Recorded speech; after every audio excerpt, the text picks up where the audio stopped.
Bueno, buenas tardes. Es un placer estar aquí y lo primero que tenemos que hacer, tanto Marc Apeans como yo, Juan Fuster, es agradecer a la Fundación BBVA y al CERN el haber organizado este ciclo de conferencias sobre el mundo de la física de partículas y todos los entresijos que conlleva pues, este gran reto, digamos, en el que está implicada la ciencia. Este ciclo tengo entendido que durará casi todo el año. Cada mes habrá una charla donde se van repasando los distintos aspectos y características en las que el mundo de la física de partículas está relacionado. El tema de hoy es el tema de los detectores y el de los aceleradores, es decir, los instrumentos en los que se apoya la investigación, el desarrollo, que nacen siempre por un objetivo científico y que muchos de ellos acaban teniendo aplicaciones después para la sociedad y para la industria. Entonces, el ciclo se llama Los secretos de la física de partículas y nuestro tema de hoy se llama Los grandes instrumentos para un mundo minúsculo, los aceleradores y detectores de partículas del CERN. Entonces, en esta presentación de hoy haremos una introducción por parte mía y después el tema principal, el cuerpo de la conferencia, lo dará Marc Apeans. Marc Apeans es una científica del CERN, trabaja en el CERN. Yo la conocí por el año 1992, cuando yo estaba de postdoc y ella estaba haciendo su tesis doctoral en el CERN. Ya de principio entró, digamos, en lo que es la física de la instrumentación, de los detectores. Trabajó en el grupo del CERN que dirigía George Chapak, premio Nobel, y además creo que fue en esa época cuando se lo dieron. Después de estar unos años en el CERN, hacer su tesis doctoral, se fue a DESY, que es otro de los laboratorios europeos. Allí estuvo una temporada trabajando en experimentos de ERA B y el LHCb. Después volvió al CERN, donde ya se instauró como personal permanente y trabajó en el grupo de tecnologías para detectores del CERN y ahora lidera, de hecho, ese grupo. Así que será un placer para mí después presentaros y darle la voz a Mar, porque es una de las pocas personas, grandes expertos en la instrumentación, que encima habla español, aunque con acento gallego, ¿no? Entonces, si queréis, ahora os hago un poco lo que va a ser la introducción a tu tema. Gracias, Juan.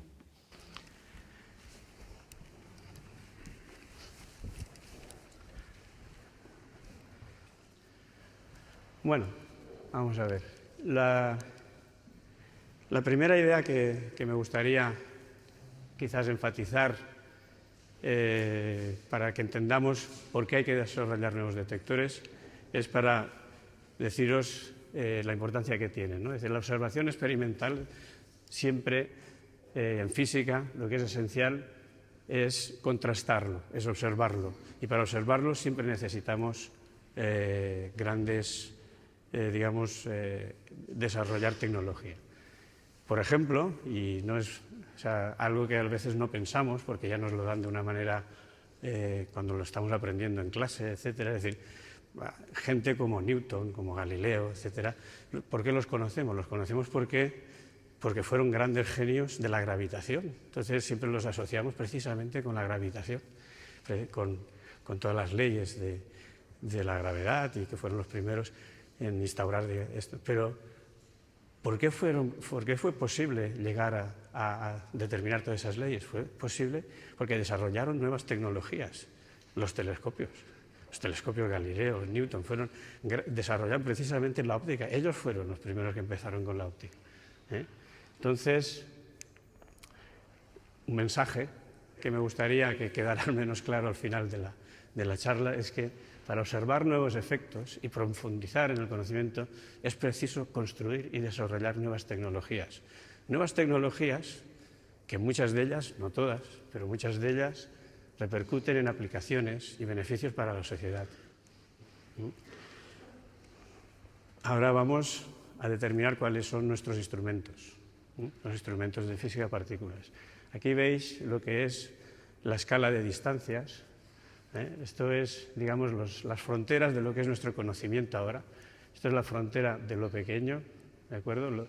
Desde que empezó el universo, el Big Bang. Esto es el mundo subatómico y esto es la frontera de lo grande, es decir, las fronteras del universo, de las distancias grandes. Entonces, para poder ser sensibles, para poder tener mediciones, para poder entender estas fronteras, estamos desarrollando unos detectores que sean nuestros ojos, que sean lo que podemos ver a ese nivel. Entonces, para poder ver las grandes escalas del universo, lo que construimos son telescopios que lo que nos dan es información de los confines del universo, ya sea porque emiten radiación, neutrinos, fotones, etcétera, que somos capaces de captar en nuestros instrumentos aquí y con ello sacar información. La escala de lo pequeño, nuestro nivel de dónde hemos llegado a entender la escala más pequeña, desde lo que es la materia ordinaria hasta lo que hoy denominamos los quarks, que son las partículas elementales de las cuales están constituidas toda nuestra materia, lo común, la parte común de toda la materia, lo que todos tenemos, lo que compartimos con nuestros antepasados, lo que compartimos con los dinosaurios, es decir, todos tenemos protones que seguramente alguna vez han sido reciclados por la naturaleza y están ahí. Entonces, estos bloques son los quarks y están a una distancia que denominamos 10 a la menos 16 centímetros. 10 a la menos 16 es 0,0015 veces y en el puesto 16 un 1, es decir, órdenes de magnitud. Más allá es lo que intentamos entender y las leyes que queremos comprender. Para observar ese mundo, lo que utilizamos son microscopios, pero microscopios muy potentes, tan potentes, y esos microscopios potentes son los aceleradores. Los aceleradores, además de transportarnos a ese mundo subatómico, también nos dan una información temporal, es como una máquina del tiempo. ¿Por qué? Porque recrean las condiciones de energía que hubo al principio del universo. Entonces, los grandes aceleradores también se les puede entender como máquinas del tiempo que nos transportan al origen del universo. El origen del universo lo entendemos ahora como algo que se creó con una gran explosión hace 14.000 millones de años. Y esto además también nos hace que el mundo de la física de partículas, para poderlo entender, entronca con todo lo que es también la cosmología y la astrofísica. Bien, entonces la física de partículas entendemos que necesitamos grandes energías y esas grandes energías que somos capaces de producir en los laboratorios nos transportan a distancias, nos hacen sensibles a distancias muy pequeñas y a la vez nos transportan a tiempos muy cercanos al origen del universo. Ha habido un gran desarrollo en lo que es la física de aceleradores, ¿de acuerdo? Y cada una de tipo de acelerador o tecnología de aceleradores nos lleva a una distancia determinada. Las tecnologías que se utilizan hoy en día es las que se denominan de sincrotrón, y tienen muchas aplicaciones, seguro que habéis oído hablar de ellas. Esto es una gráfica así un poquito rápida, que os lo quiero decir, es todo lo que ha sido el desarrollo de aceleradores en los últimos casi 100 años. Entonces veis que cada vez que hay una tecnología se produce un avance en lo que es sus prestaciones y después se satura, porque esa tecnología ha llegado, digamos, a su nivel máximo. Y después hay nuevas ideas. ¿Cuáles son? Ahora, la idea muy importante en aceleradores es superconductividad. Los aceleradores son superconductores, donde se pueden utilizar tecnologías para producir campos muy intensos, magnéticos muy intensos. El futuro no lo sabemos, pero hay mucha investigación en lo que se llama aceleradores de plasma. Los aceleradores de plasma parece ser que tienen un potencial de un factor 1000 respecto a los que hoy conocemos. Es decir, con un acelerador que tenga 20 kilómetros, después tendrá 20 metros. Y eso también, si lo pensáis, quiere decir que a lo mejor ciertos aceleradores que hay en hospitales, a lo mejor después nuestro médico de cabecera lo tiene en su despacho. Que lo consigamos, no lo sé. El potencial está ahí y eso hay que investigarlo. Aceleradores hay de... Esto no lo voy a explicar con detalle, pero simplemente deciros que hay muchísimos aceleradores, tipos de aceleradores. Los hay de blanco fijo, los hay circulares y los hay lineales. Y dentro de los circulares lineales depende también de qué partículas se acelera. Se pueden acelerar electrones, se pueden acelerar protones, se pueden acelerar iones, cada uno con sus características, con sus cosas buenas y sus cosas, sus condicionantes, digamos, no tan buenos. Entonces, siempre a la hora de definir un acelerador hay que tener todo esto en cuenta y ver cuáles son las propiedades que más se adecuan a los objetivos científicos que queremos cumplir. Los instrumentos ya no de aceleradores, como los aceleradores proporcionan la distancia, proporcionan la posibilidad de llegar al mundo microscópico, pero ¿cómo observamos el mundo microscópico? Lo observamos a través de detectores. Los detectores son nuestros ojos que nos llevan a poder observar las interacciones que se producen en el acelerador. Y esto, bueno, pues esto ya nos lo hablará Marc con bastante más detalle, imagino, pues también hay muchos tipos de detectores que están especializados cada uno en una determinada, digamos, partícula. Es decir, hay detectores que ven fotones, detectores que ven partículas cargadas, detectores que ven electrones, protones, que miden su energía, que miden la característica, etc. Estos detectores, igual que los aceleradores, son máquinas costosas, de tecnología muy alta, y entonces necesitan de la cooperación y colaboración y coordinación, son distintas palabras las tres, y muy distintas, además, muchas veces cuando se intenta hacer estos proyectos se da cuenta uno de las sutilezas que hay en cada una de esas palabras. Entonces, vemos que estos experimentos no se pueden hacer de la noche a la mañana, son colaboraciones internacionales de mucha gente y implican normalmente muchos años de desarrollo y de construcción y de explotación. Experimentos como los que funcionaron en LEP implicaban del orden de 3 o 4 años de concepción del proyecto, construcción 4 años, 10 años de explotación y toma de datos, colaboraciones de 50 institutos y unos 400 o 500 personas. Los experimentos que ahora conocemos del LHC es otro orden de magnitud superior. O sea, se han desarrollado 10 años para su construcción, 10 años para su concepción, explotación, esperemos que al menos unos 20 años, hasta el 2030. Número de físicos del orden de 2.500, es decir, son realmente, si veis, 2.500 personas, implica toda una gran organización social, y además de todo el mundo, o sea, cada uno con sus intereses. Los descubrimientos, como veis aquí esto es una tabla donde os pone cada una de las partículas elementales que existe y el tiempo que se ha tardado en descubrirlas. Como veis, el que más tiempo ha tardado desde que se predijo es el Higgs, 50 años.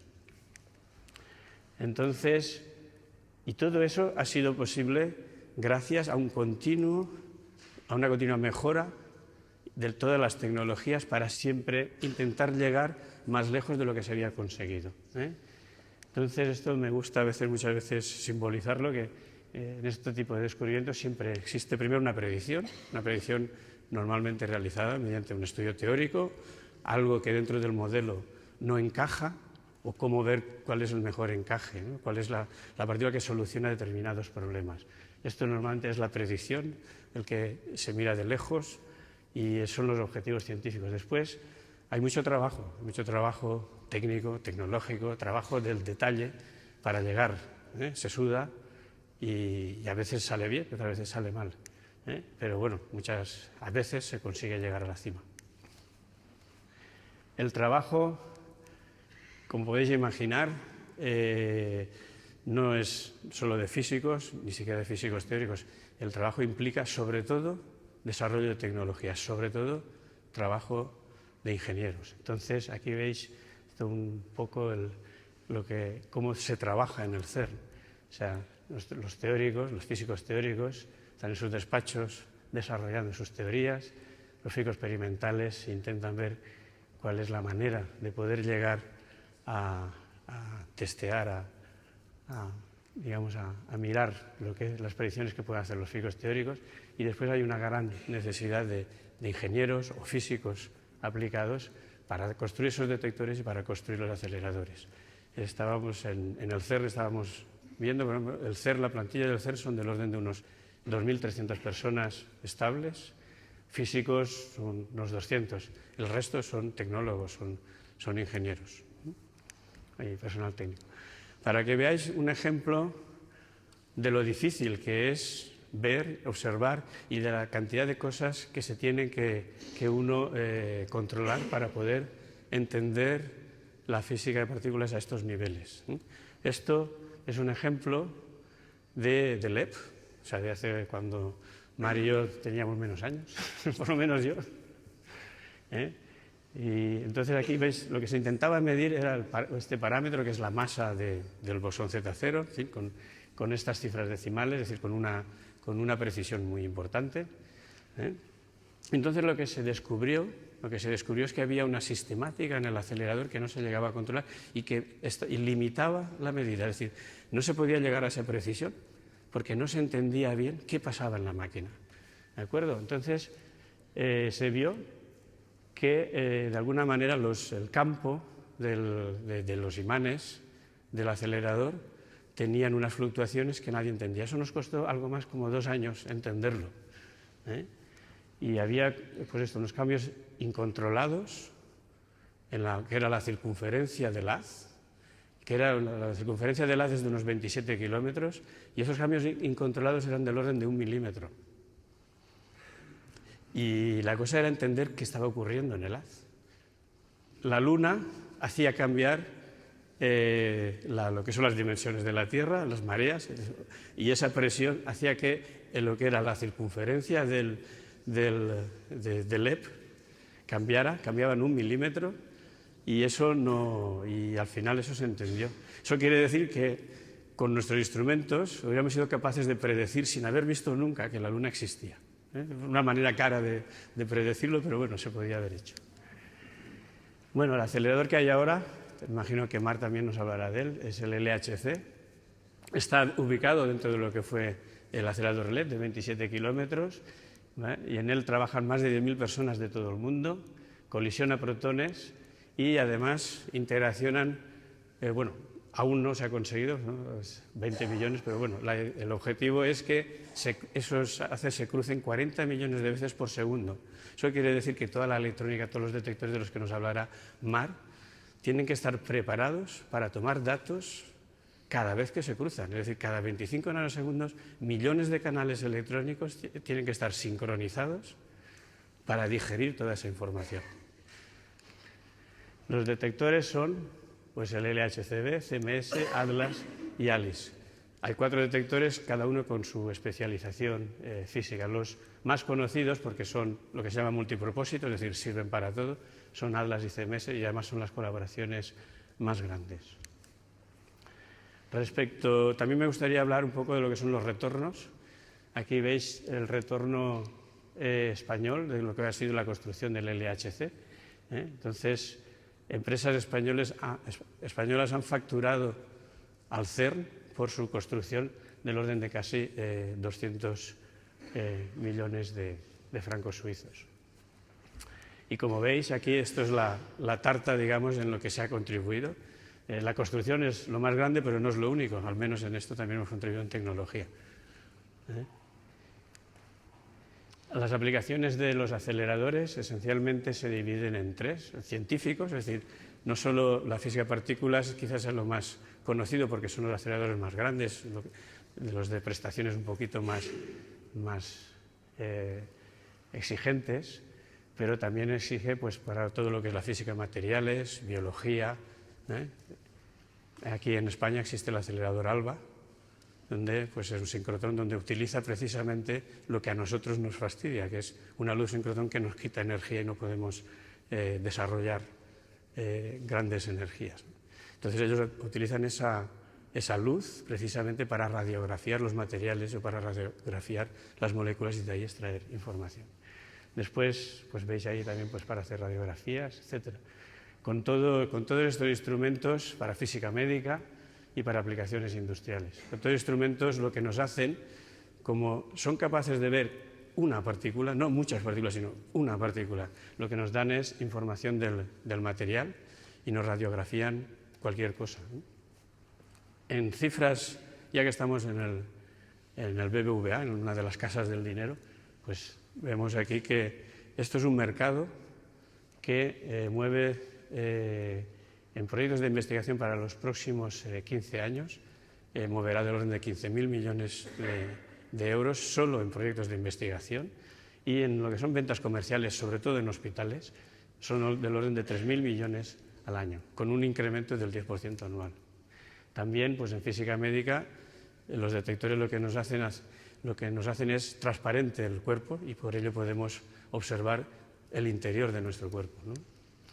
Y mediante determinadas técnicas de imagen pues llegamos a ver pues enfermedades o tumores o determinadas evoluciones del cuerpo en sus estados iniciales.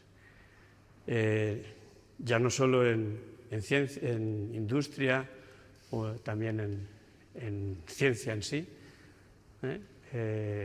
solo deciros también que los aceleradores, la física desarrollada en aceleradores ha dado un tercio de todos los premios Nobel, es decir, es una herramienta útil para la sociedad y para la ciencia. De hecho, pues el último premio Nobel, el de descubrimiento del Higgs, también. Entonces, acabo con esta transparencia. Esto es una frase de Hitoshi Murayama en una conferencia, en la última conferencia a la que fui. Iremos de buscar y encontrar todo lo que la luz de la farola alcance a iluminar. Es decir, nuestros instrumentos son los que nos dan la luz dentro de lo que es el conocimiento y nuestro trabajo es buscar todo aquello que el alcance. Y ahora, Mar, te cedo la palabra.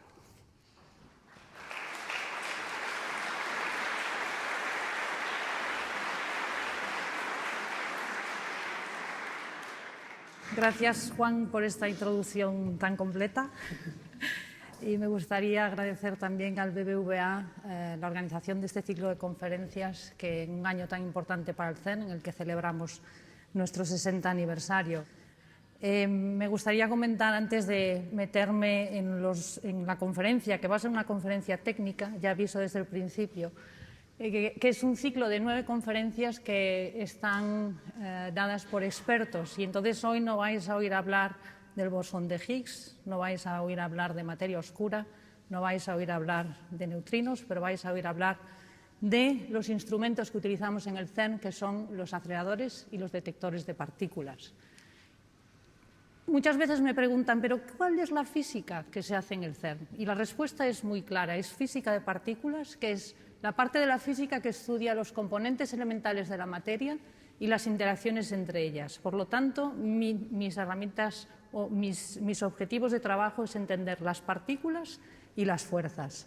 Y hacemos eso con un modelo que es un modelo que se desarrolló en los años 70 y que llamamos modelo estándar de la física de partículas, que es de una complejidad matemática importante, pero que el resultado se resume en un gráfico que tiene una simplicidad excepcional. El modelo estándar, de hecho, su belleza radica en que con un puñado de partículas podemos explicar todo el mundo que nos rodea y más de 100 partículas con estructuras muy complejas y las interacciones entre esas partículas. Y todo eso con partículas 2, 3, 4, a veces 5, y con partículas que son mediadoras de fuerzas. O sea que la simplicidad de este modelo es muy importante. Yo recuerdo cuando estudiaba en el colegio, si hace unos años me hubieseis preguntado, explícame cómo es un átomo de hidrógeno, yo hubiese explicado que un átomo de hidrógeno, que es el átomo más simple, es un núcleo, hubiese dicho quizás que hay protones y neutrones en el interior y un electrón orbitando, casi como un sistema planetario. Así es como ve el átomo de hidrógeno un físico de partículas. El protón, de hecho, está compuesto de 3 quarks que están unidos a través de la fuerza fuerte, y eso ocurre porque están intercambiándose una partícula que se llama gluón constantemente. Y además, si le añado un fotón que está uniendo el núcleo con el electrón exterior, eso es el átomo de hidrógeno. O sea que hay que ver ese átomo, que en principio es una cosa muy sencilla, como un sistema de varias partículas y increíblemente dinámico. Eso es lo que nos dice la física de partículas. Lo que no nos dice la física de partículas es que con toda esta teoría tan simple, con este puñado de partículas, en realidad miramos al universo y solo podemos entender 4% de ese universo. O sea que la materia normal, de la que estamos hechos nosotros, es solo el 4% del universo. Me pregunto si realmente debería llamarse materia normal cuando realmente el 96% del universo no sabemos lo que es. Y esta es una de las grandes cuestiones de la física hoy en día. Y no solo eso.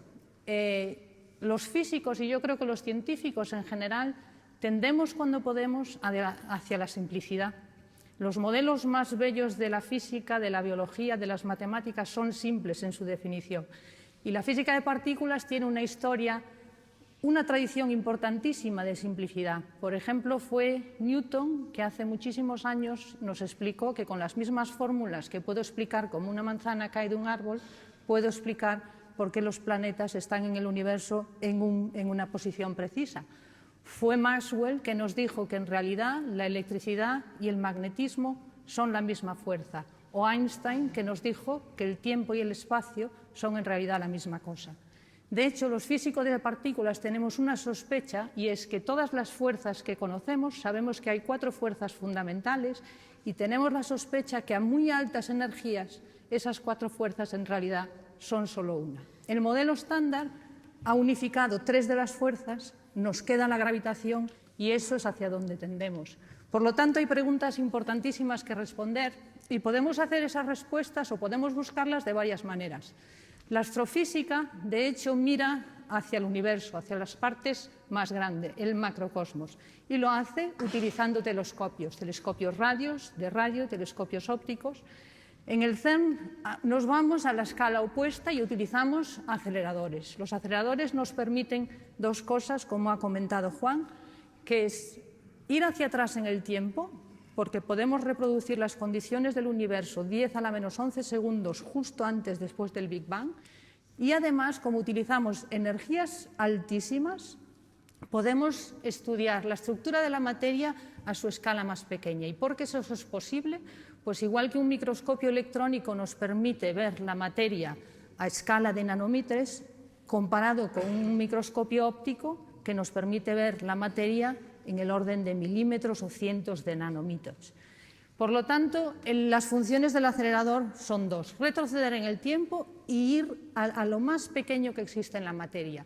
Esta es una foto aérea del CERN en la que se ve el diámetro del acelerador, pero lo interesante del CERN, de hecho, está a 100 metros bajo tierra.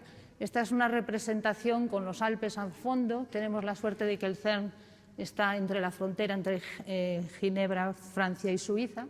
Y 100 metros bajo tierra está el acelerador LHC, que son las siglas de Large Hadron Collider. Large porque es grande, 27 kilómetros. Hadron porque circulan protones. Y Collider porque se colisionan esos protones. Y en 4 puntos muy determinados se construyen detectores de partículas para intentar entender qué pasa en esas colisiones. La física de partículas, por lo tanto, es una parte de la ciencia que es muy transversal.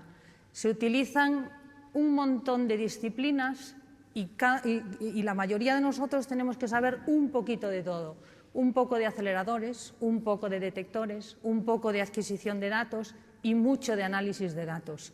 Por lo tanto, es una ciencia en la que realmente hay unas disciplinas muy complejas, pero que hay que saber. Me gustaría que vieseis lo que siente un protón cuando se acelera en el LHC.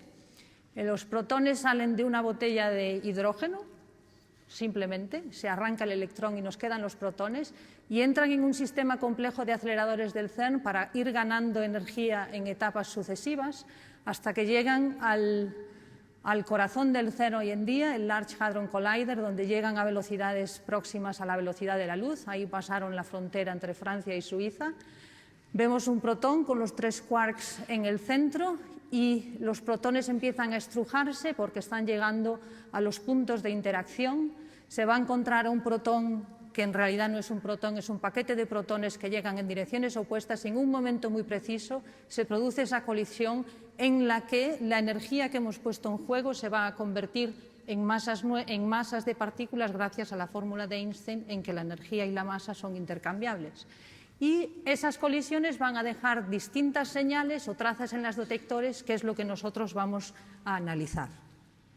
Por lo tanto, la función de los aceleradores es doble. La primera es aumentar la energía de las partículas, porque, como he dicho, necesitamos una gran energía para poder explorar la parte más pequeña de la materia.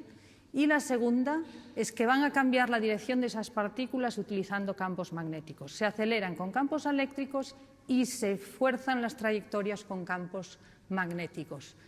Tenemos que tener en cuenta que además hay solo unas cuantas, un puñado de partículas que son lo suficientemente estables como para ser aceleradas y por lo tanto la mayoría de los aceleradores que se utilizan en investigación utilizan protones, electrones, positrones, que son los que se pueden acelerar. Esto es un esquema de un acelerador circular en el que hay una sucesión de componentes que son las cavidades de radiofrecuencia para acelerar las partículas y, como he dicho, los imanes que van a curvar las trayectorias y también focalizarlos. Y en esta representación se ve ya por qué la mayoría de los aceleradores son circulares, y es porque es económicamente más eficiente hacer pasar una partícula varias veces por esas cavidades de radiofrecuencia e imanes que hacer un acelerador lineal en el que tendríamos que duplicar, triplicar, cuatriplicar todos estos sistemas. Este es el acelerador del CERN, el famoso LHC durante su fase de construcción, y es realmente una maravilla de la tecnología en la que ha habido que desarrollar un montón de disciplinas. Esto, a veces se ven mejor las cosas en imágenes que en fotografías, y aquí se ve la complejidad del acelerador del CERN, de uno de sus dipolos, en el que, voy a señalar, en el que se ven los haces de partículas en los que van a estar los protones circulando en direcciones opuestas, las partes donde se realizan las conexiones eléctricas, la cámara de vacío, partes que hacen el aislante térmico, el aislante para el vacío, y todo funcionando a una temperatura próxima al cero absoluto. Es bastante fácil calcular. En física los cálculos a veces son muy complejos, pero hay veces algunos que son muy sencillos. Este, por ejemplo, es un cálculo sencillo y es la única fórmula que vais a ver en esta charla de física.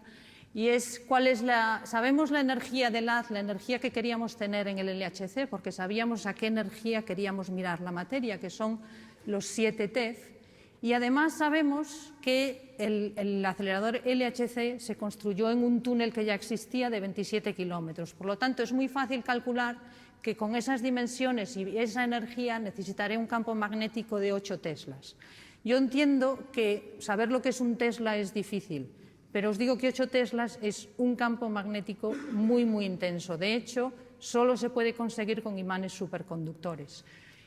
Un ejemplo de esa intensidad de los campos magnéticos es que el acelerador, hay 20 kilómetros llenos de imanes superconductores operando a 8 teslas, y la cantidad de energía que tenemos que suministrar para refrigerar esos imanes es equivalente a 40 millones de vatios. Si el LHC se hubiese construido con imanes convencionales, habría que tener una circunferencia de 100 kilómetros y se consumirían 1.000 millones de vatios. Eso os da un poco el tipo de tecnología que ha tenido que desarrollar el CERN para poder hacer el LHC. Y también una de las magnitudes que es bastante impresionante es entender la energía que hay almacenada en esos imanes que son tan potentes, son los imanes superconductores más potentes que existen en el mundo, Pues es muy fácil calcular que son 10 gigajulios, que una vez más es difícil de imaginar lo que es un 10 gigajulios, pero es la misma energía que tiene uno de estos enormes Airbus, el Airbus 380, volando a 700 kilómetros por hora, o 8 trenes de alta velocidad. Y lo que es muy importante es que además de esa tecnología que hay que desarrollar de imanes superconductores, hay que, a mayores, desarrollar toda una infraestructura para que ese sistema sea muy seguro. Por ejemplo, cuando un imán falla, hay que hacer que esa energía se disipe de una forma controlada. Y eso lo hacemos en 40 segundos en el CERN. La energía que está acumulada en los imanes cuando algo falla se disipa en 40 segundos y podéis imaginaros la complejidad que sería parar un avión volando a 700 kilómetros por hora en 40 segundos. Otra cosa que es interesante es imaginarse cómo viajan esos protones en el acelerador. La gente se imagina que es unos haces de partículas con esos protones, está todo muy controlado. De hecho, las partículas viajan en lo que llamamos bunches, que yo creo que en español se puede traducir en algo así como un paquete, y son paquetes de partículas que se puede uno imaginar como una aguja pequeñita. Son unos cuantos centímetros de largo y 1 o 2 milímetros de alto, y en esas agujas hay 100.000 millones de protones. Una vez más, suena enorme, pero eso es un nanogramo de hidrógeno. O sea que ahí empezáis a tener una idea de las dimensiones en las que trabajamos realmente con cosas minúsculas. Esos haces bajan a la velocidad de la luz y además esas agujas que se mueven en el acelerador lo hacen separadas unos 7 metros, que es equivalente, como conocemos que viajan a la velocidad de la luz, a 25 nanosegundos. Y hay un cálculo simple que permite calcular que la energía del haz son, una vez más, 360 megajulios. Comparado con algo que conocemos, es, por ejemplo, la energía que hace falta para derretir 1 tonelada de cobre. Esa es la energía que tiene el haz de partículas del LHC. Lo que es también importante entender es que los protones son realmente cosas muy, muy, muy pequeñas. Y aunque los estrujamos lo máximo que podamos, que llegamos a tener esas agujas de 1 centímetro y unas pocas micras de altura, la mayoría de los protones nunca se van a encontrar. Van a estar viajando por el acelerador horas y horas y horas. De hecho, cada vez que se encuentran en los puntos de colisión esos paquetes de partículas, a lo máximo, tener en cuenta que ponemos 100 millones de protones en cada uno de esos paquetes, va a haber 20 interacciones. El resto de los protones siguen viajando.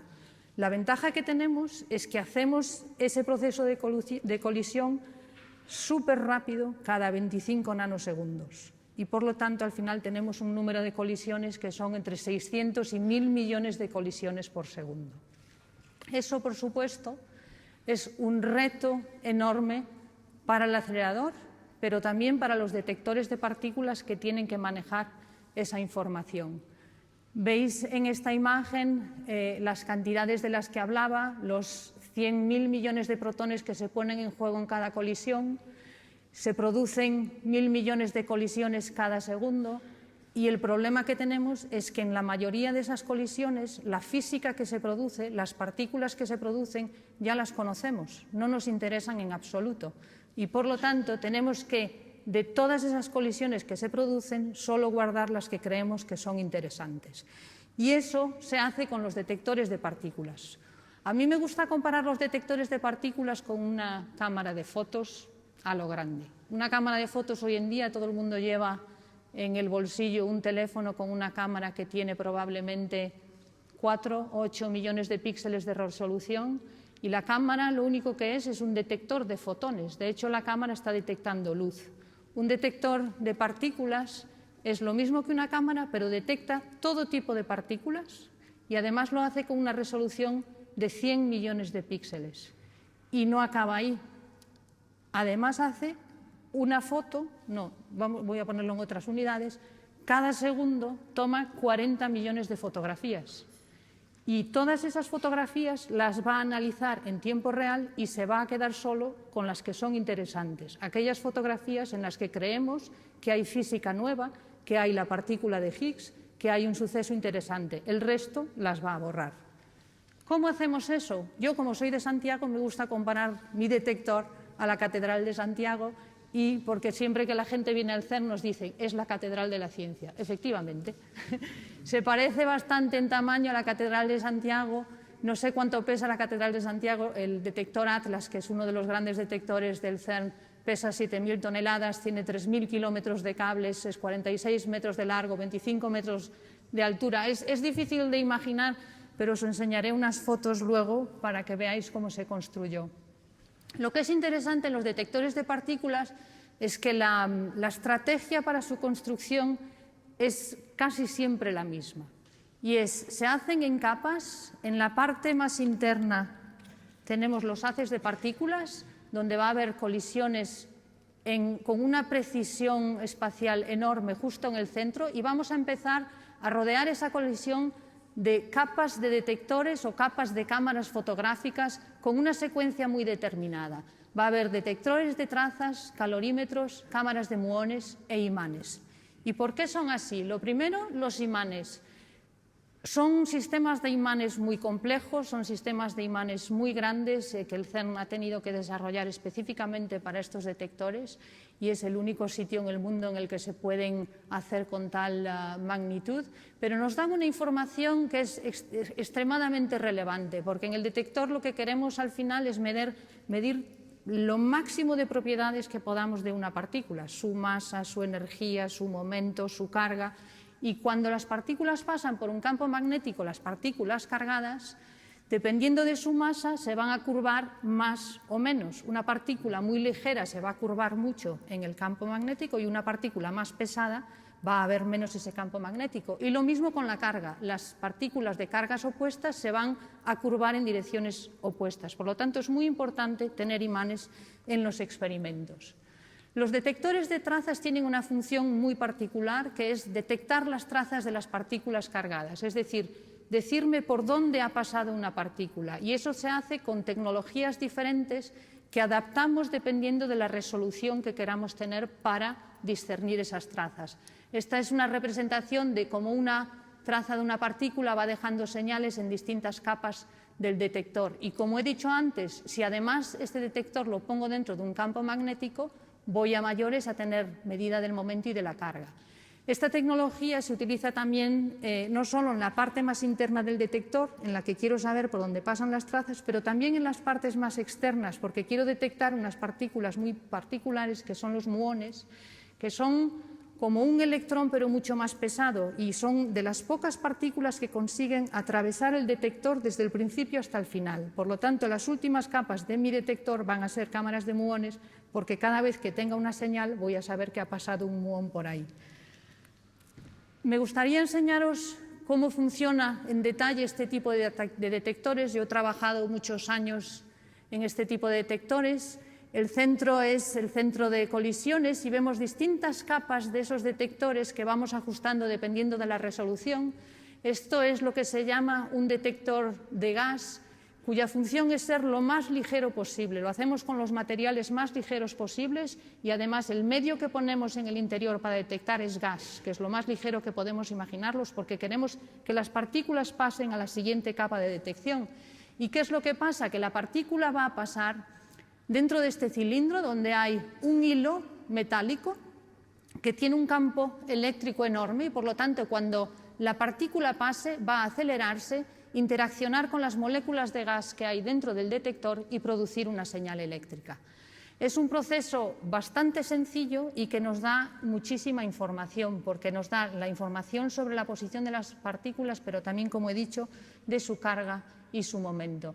Esta es una foto de quizás hace 10 años, cuando estábamos construyendo. Esta es una parte del detector interno de Atlas, donde veis a mis compañeros trabajando y yo vigilando.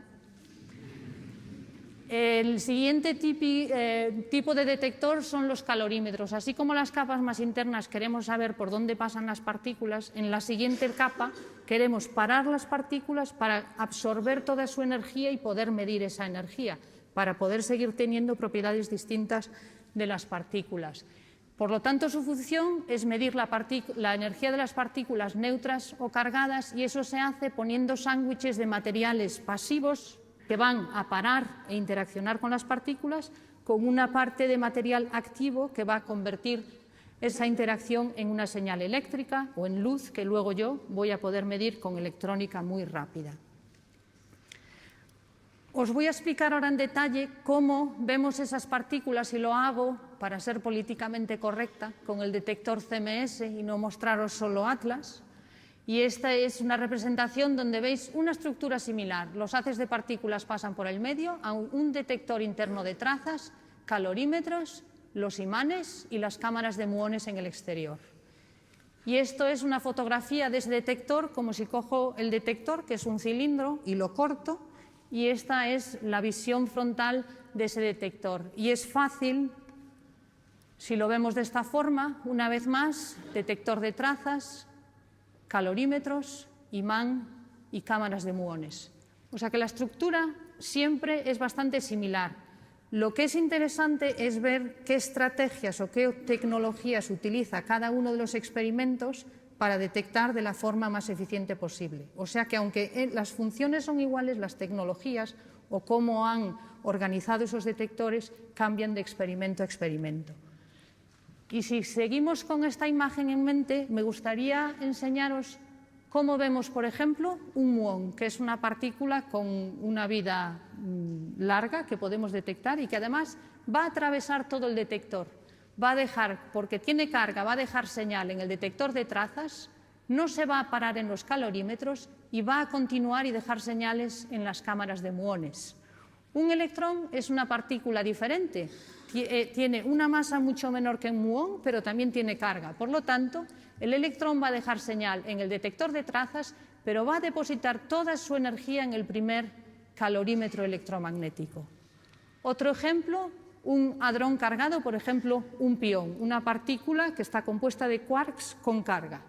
Esa partícula, como tiene carga, va a dejar señal en el detector de trazas, va a pasar por el detector electromagnético, pero se va a parar en el calorímetro hadrónico y dejar toda su energía en esas capas, por supuesto, sin señal en las cámaras de muones. Por ejemplo, un hadrón que es neutro. Un hadrón que es neutro va a pasar por el detector de trazas sin dejar ninguna señal, porque no tiene carga, por lo tanto no interacciona, pero va a dejar toda su energía en este calorímetro. Y para acabar, fotón, una partícula que no tiene masa, no tiene carga, por lo tanto no va a dejar, primero, no va a interaccionar con el campo magnético, si hubiese una traza en línea recta. No va a dejar señal aquí porque no tiene carga y se va a parar inmediatamente en el calorímetro electromagnético, que es el primero.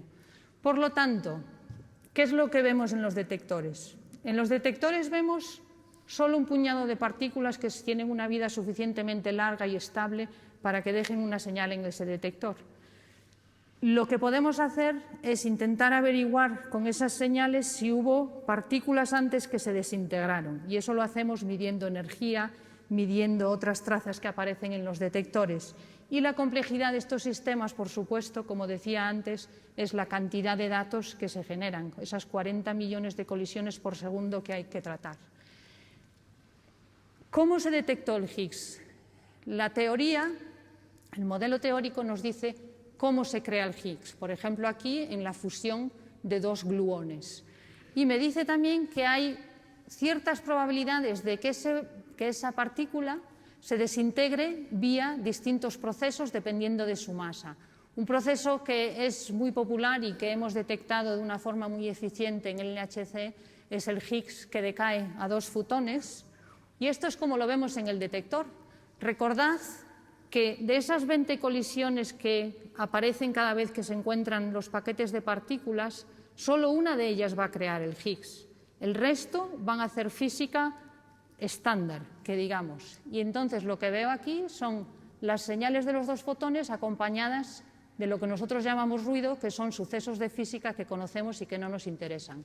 Y así es como al final de procesar los datos, es lo que yo llamo el plot del Nobel, la gráfica del Nobel en la que se ve en el ruido de fondo un exceso en masa de 125-126 GeV, que es exactamente donde tiene que estar el bosón de Higgs. El tratamiento de datos es también una cosa fundamental en los experimentos de física de partículas. Si todos los datos que generan los detectores, que se generan en las colisiones, se registrasen, necesitaríamos 100.000 CDs por segundo registrando datos, y eso evidentemente es imposible.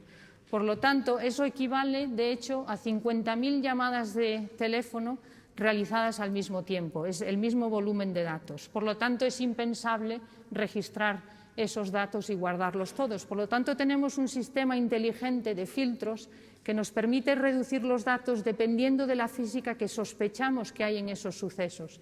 Y aquí veis los 3 niveles de reducción que pasamos. Reducimos un factor 430, 15, hasta llegar a un volumen de datos que creemos que es donde hay física interesante, y esos datos se envían inmediatamente al grid. El grid es también algo que se está desarrollando en el CERN, que está funcionando muy bien, que la analogía con la web es bastante pertinente. En la web lo que hacemos es compartir información, es acceder a información que está en distintos sitios.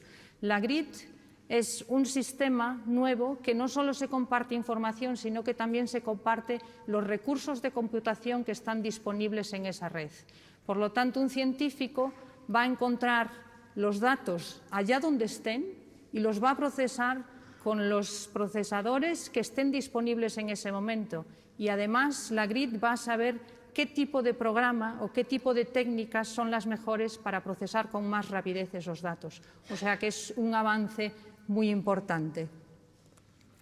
Me gustaría enseñaros parte de lo que fue mi experiencia en el CERN construyendo el LHC y los detectores que hay en el LHC, que yo lo comparo, a mí me gusta mucho hacer puzzles, pues esto fue un puzzle de varias décadas y de 20.000 metros cúbicos.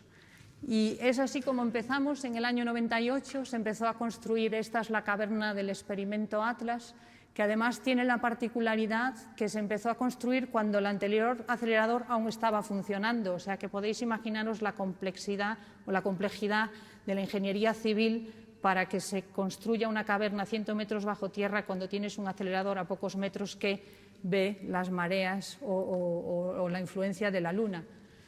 Eso fue en el 98 y poco a poco la caverna del experimento Atlas se fue llenando con la infraestructura que se necesita para coger los detectores.